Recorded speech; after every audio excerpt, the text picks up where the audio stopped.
माँ सरस्वती को प्रणाम करता हूँ, आप सबकी पावन उपस्थिति को प्रणाम करता हूँ, बाबूजी की स्मृतियों को प्रणाम करता हूँ। मैं ज़्यादा देर तक आप लोगों के प्राण नहीं पीऊँगा। जिस तरह की आप कविताएं अभी तक सुन रहे हैं वो उनसे मेरा कोई वास्ता है नहीं, और मुझसे उम्मीद भी मत करना। कार्यक्रम काफ़ी ऊंचाई पर चला गया है, मैं इसे थोड़ा नीचे लाना चाहता हूँ। थोड़ा हंस लीजिए, मुस्कुरा लीजिए। डॉक्टर कुमार विश्वास मेरे बड़े भाई हैं, बहुत प्रेम करते हैं, और क्या शानदार उन्होंने मेरा परिचय दिया। वही प्रेम है मेरा और इनका जो आजकल इनका केजरीवाल के साथ चल रहा है।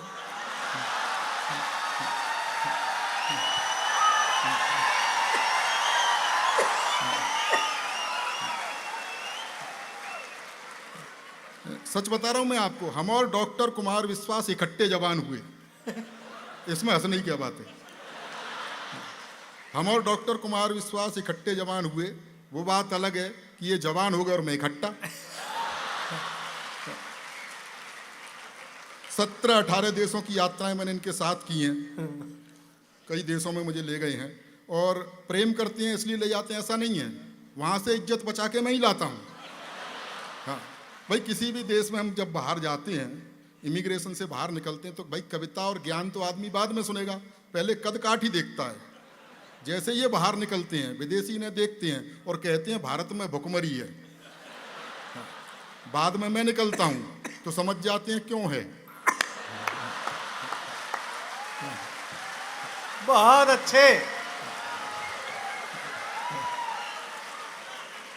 आजकल इनको Y+ श्रेणी की सुरक्षा मिली हुई है, तमाम VIP व्यवस्था इनके साथ साथ मुझे भी मिल जाती हैं। वो कमांडो आ जाते हैं भीड़ से बचाने के लिए, घेरा बनाओ घेरा बनाओ, मेरे पास भी जाते हैं घेरा बनाओ घेरा बनाओ। मैंने कहा भैया इनका बनाओ, मेरा तो बना हुआ है।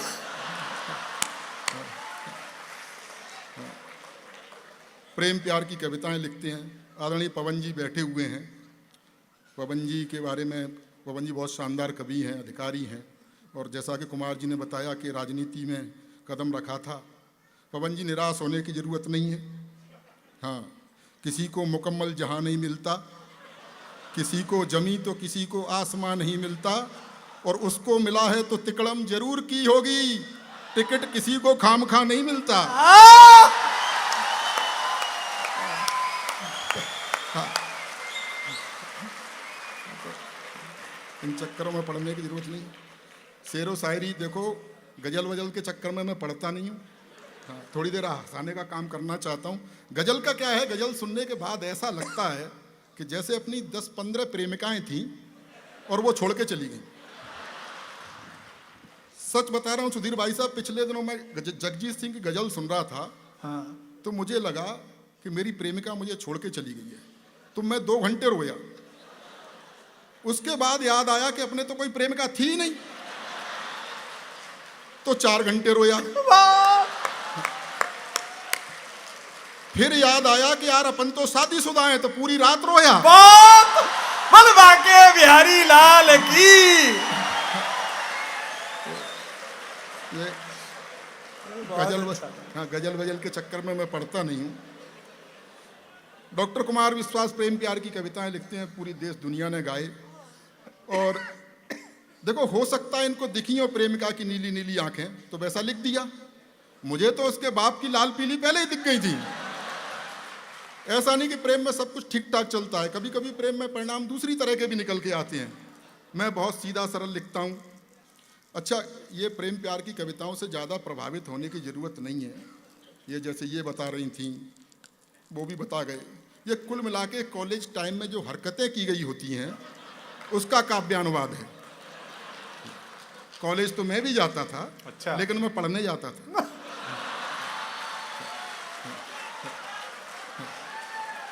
हाँ, प्रयास मैंने भी किए कि कोई प्रेमिका हो, पर कभी कभी परिणाम कैसे निकलते हैं, बहुत सीधा सरल लिखता हूँ। मेरा मानना यह है कि बहुत कठिन शब्दों के जोड़ने से कविता नहीं होती।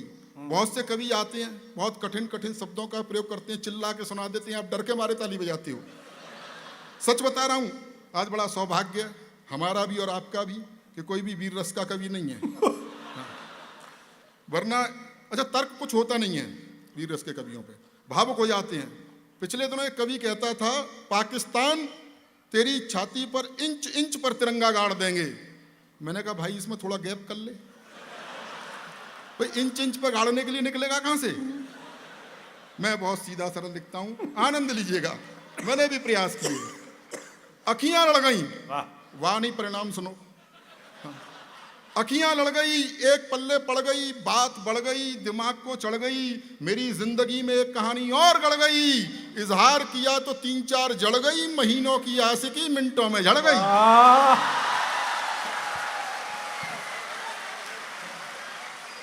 बहुत गजब। हाँ, समझ रहा हूं काफी लुटे पिटे बैठे हैं, बहुत समय बाद मिले हैं, हंस रहे हैं, खिलखिला रहे हैं, अच्छा लग रहा है। बहुत बुरा समय निकल के गया, कोरोना काल, 2 लॉकडाउन हमने झेले साहब, कितना बुरा समय था। और याद कीजिए पहला लॉकडाउन, कितने डरे हुए थे, सर्फ के पैकेट को सर्फ से धो रहे थे, अपनी ही घरवाली के साथ घर में बंद थे, उसी की शक्ल देखनी पड़ रही थी, ब्यूटी पार्लर तक बंद थी। बाद में सरकार को थोड़ी दया आई तो उसने शराब के ठेके खुलवा दिए, जैसे पी करके चुड़ैल भी सुंदर दिखाई देती है। मैं कोई जोक नहीं सुना रहा, ये सच्ची घटना है। उस समय 2 ही लोग सेवा कर रहे थे, आदरणीय पवन जी बैठे हुए हैं, पुलिस और डॉक्टर। डॉक्टर वैक्सीन लगा रहे थे, पुलिस बाहर निकलने पर कूट रही थी।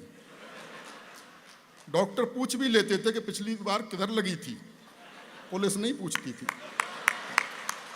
उस समय मेरी पत्नी लॉकडाउन में बोली, सुनो जी मेरी लिपस्टिक खत्म हो गई है, मेरी सहेली के घर से एक लिपस्टिक ले आओ। बाहर पुलिस। मैंने कहा तेरे जरा से होठ लाल करने के चक्कर में पुलिस मेरा क्या क्या लाल करेगी। हाँ, उन विषमताओं से हम निकले हुए हैं। बहुत अच्छे। आनंद लीजिएगा। डॉक्टर कुमार विश्वास जी ने मुक्तक लिखे, मैंने कुछ तुक्तक लिखे हैं। तुक्तक? हाँ, 1-2 तुक्तक आप तक पहुंचाना चाहता हूं। इन्होंने लिखा, मोहब्बत सिर्फ एहसासों की पावन सी कहानी है, कभी कबीरा दीवाना था, कभी मीरा दीवानी है। मैंने कहा करके देखो मोहब्बत है क्या। हाँ। मोहब्बत सिर्फ खर्चों की बड़ी लंबी कहानी है।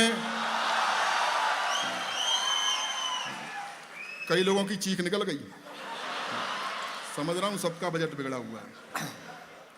मोहब्बत सिर्फ खर्चों की बड़ी लंबी कहानी है, कभी पिक्चर दिखानी है, कभी साड़ी दिलानी है।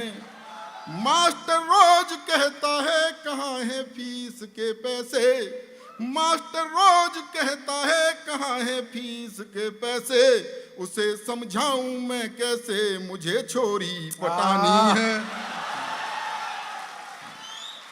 वाह वाह, शायरी के पार की लोग हो आप।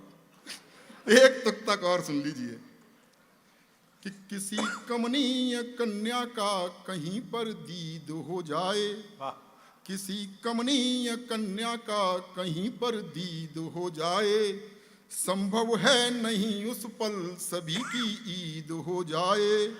एंटी रोमियो स्क्वाड वाले घूमते हैं अब, एंटी रोमियो स्क्वाड वाले घूमते हैं अब, न जाने कब कहां पर आपकी बकरीद हो जाए। एक तुक तक और सुन लीजिए। युवा पीढ़ी के लोग बैठे हैं, कुछ लोग जोड़े से आए हैं और हंस भी रहे हैं। अब जिनकी हो गई है उनका तो मैं क्या कर सकता हूं।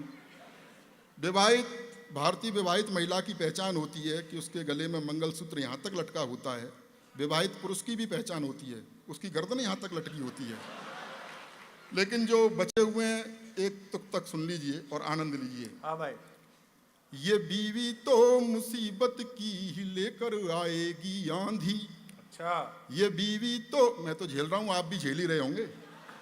ये बीवी तो मुसीबत की ही लेकर आएगी आंधी, गुलामी में ही जियोगे न कुछ कर पाएंगे गांधी। अरे कुछ सीख लो अपने बड़े सलमान भाई से,